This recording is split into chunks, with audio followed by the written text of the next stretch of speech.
Rapih nih baru nih, keren.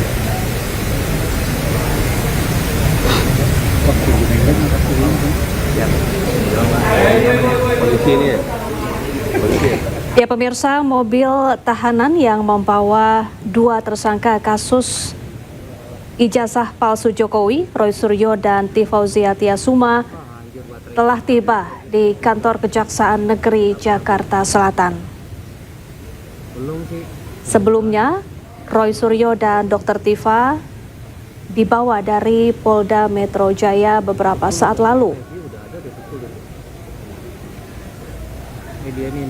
Seiring kasus ini telah sampai pada tahap P21 atau pelimpahan kasus ke kejaksaan.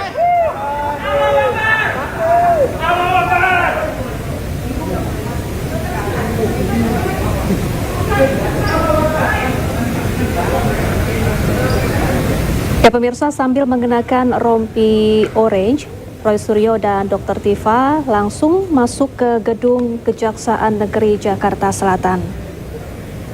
Keduanya hari ini resmi menjadi tahanan Kejaksaan Negeri Jakarta Selatan.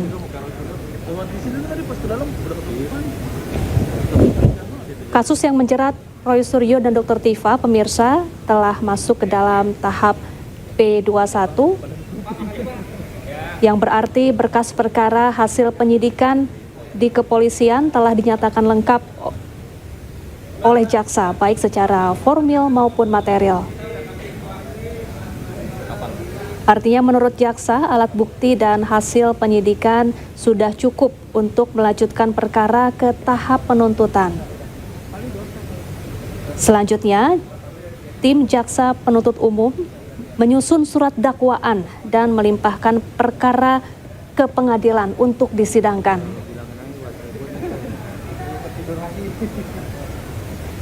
Sementara itu pemirsa, kuasa hukum Roy Suryo dan T. Fauzia Tiasuma, yakni Refli Harun, menyatakan bahwa pihaknya sedang menyiapkan pengajuan penangguhan penahanan kepada Kejaksaan Negeri Jakarta Selatan.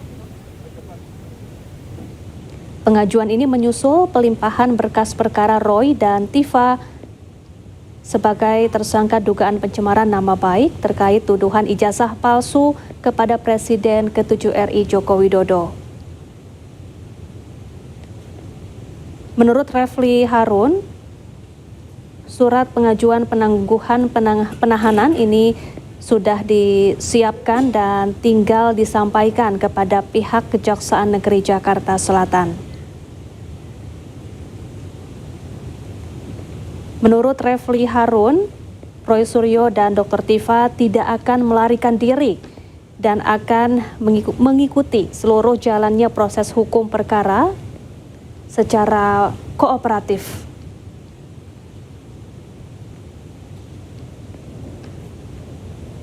Ya, sebelumnya pemirsa, Roy Suryo dan Dr. Tifa ditangkap oleh penyidik kepolisian pada Jumat pagi lalu. Kemudian karena alasan kesehatan, Roy Suryo dan Dr. Tifa kemudian menjalani pemeriksaan kesehatan dan juga rawat inap di Rumah Sakit Polri Kramat Jati, Jakarta.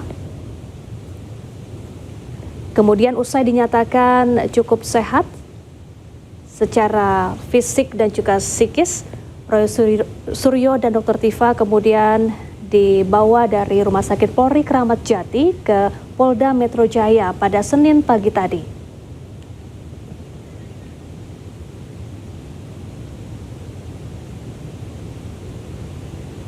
Dan selanjutnya Roy Suryo dan Dr. Tifa dibawa ke Kejaksaan Negeri Jakarta Selatan.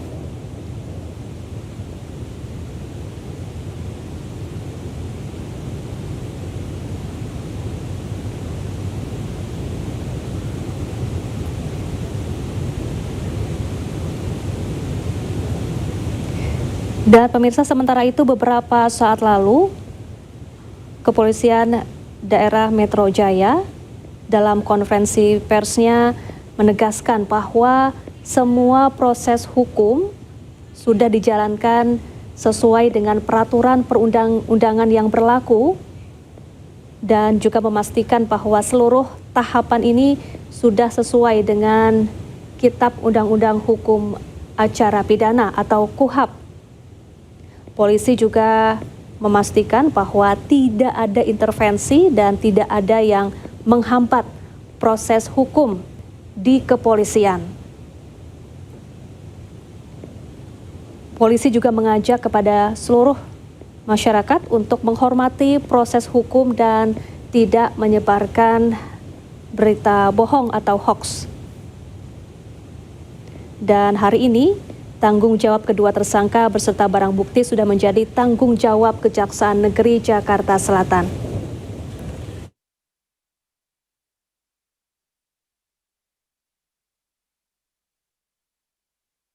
Terkait tentang materi ya, ini terkait tentang materi proses penanganan yang dilakukan oleh Subdit Kamnek di Treskrim Polda Metro Jaya.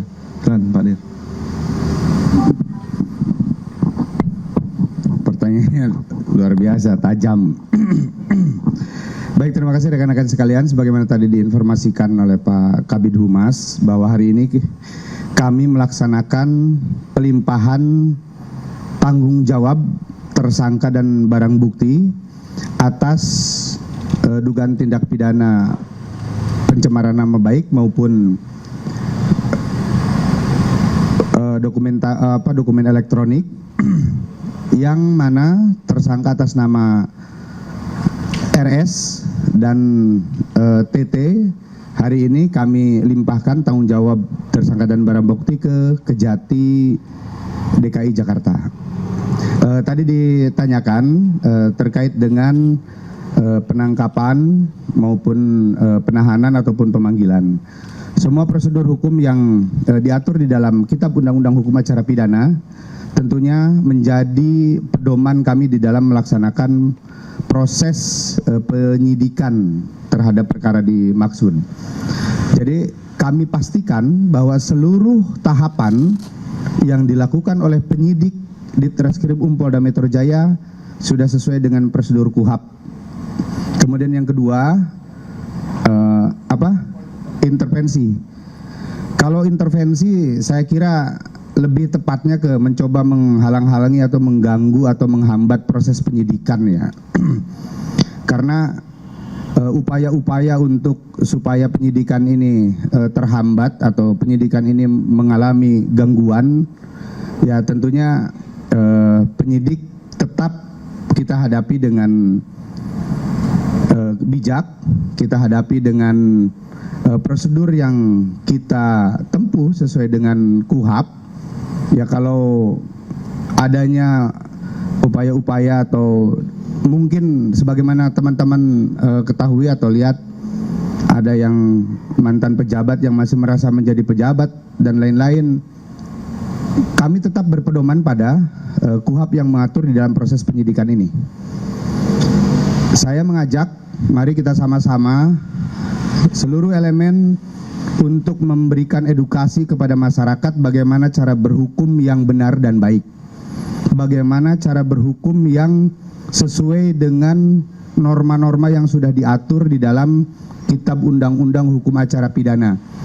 Bukan melalui narasi di media sosial, bukan melalui narasi-narasi provokatif yang sifatnya hoax atau yang sifatnya tidak benar. Semua ketentuan prosedur ada rambu-rambunya. Kalau ada hal-hal yang merasa tidak tepat, ada mekanisme yang disebut pra-peradilan. Atau apabila menemukan kecurigaan-kecurigaan atau dugaan-dugaan dari penyidik kami yang dianggap tidak benar, ada pengawas internal yang itu semua saluran bisa digunakan oleh semua pihak di dalam melakukan pengawasan dan kontrol terhadap penyidikan yang kami lakukan. Saya kira itu ya.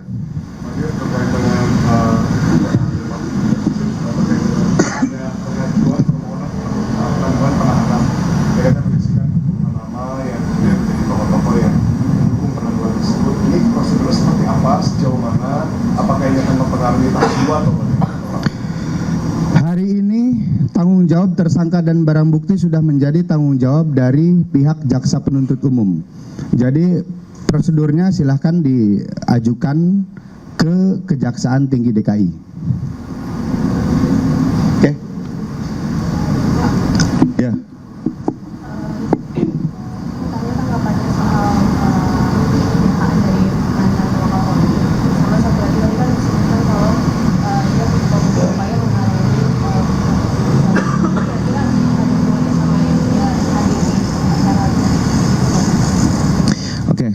Saya jawab ya.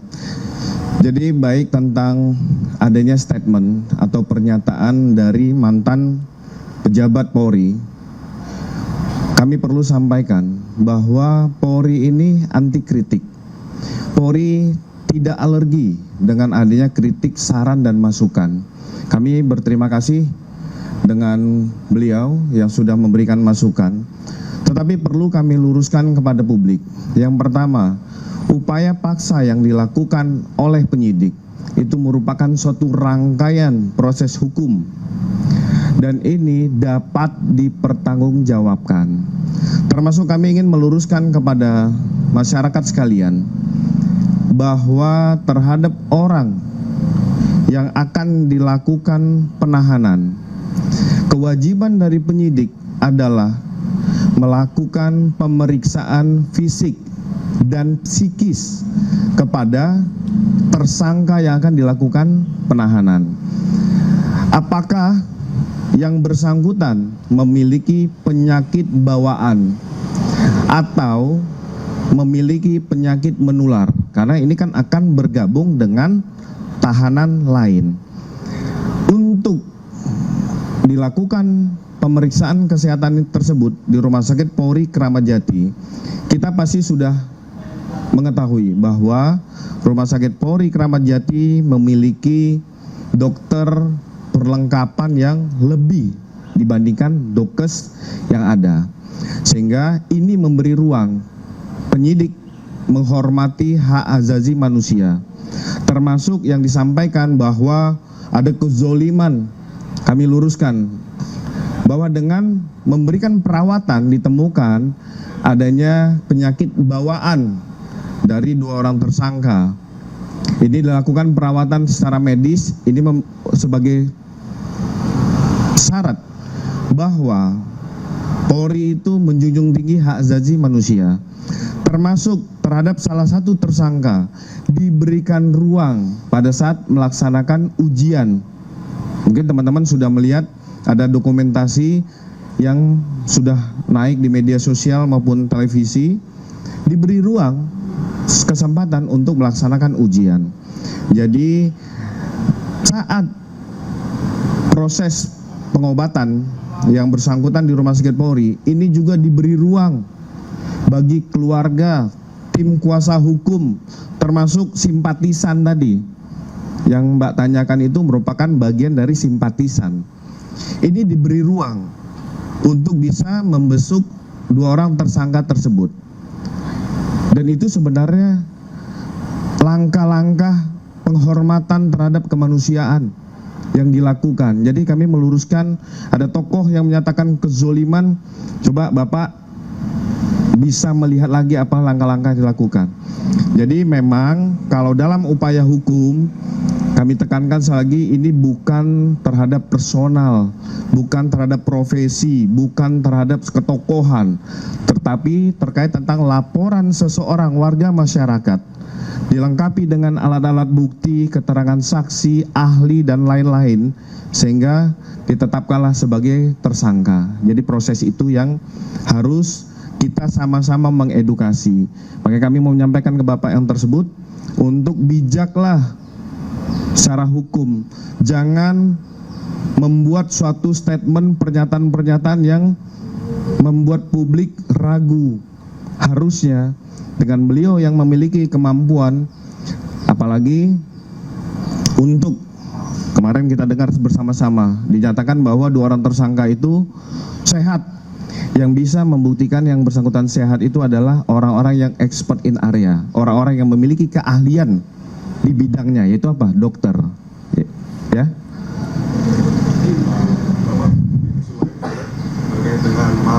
Tegal beberapa waktu Ya masih ada. masih beberapa terutama di Jabodetabek di wilayah greater area gitu. Apa eskalasi seperti apa kalau dari? Ya, kalau kita berbicara secara statis, kejahatan-kejahatan jalanan, kita merubah diksi itu ya. Jadi jangan menimbulkan rasa fear of crime, rasa ketakutan, kekhawatiran di masyarakat. Dengan adanya upaya-upaya preemptif yang dilakukan serta preventif serta upaya langkah terakhir ultimum remedium yang dilakukan oleh Ditreskrim beserta jajaran, ini sudah mengecilkan ruang gerak terhadap pelaku-pelaku kejahatan jalanan.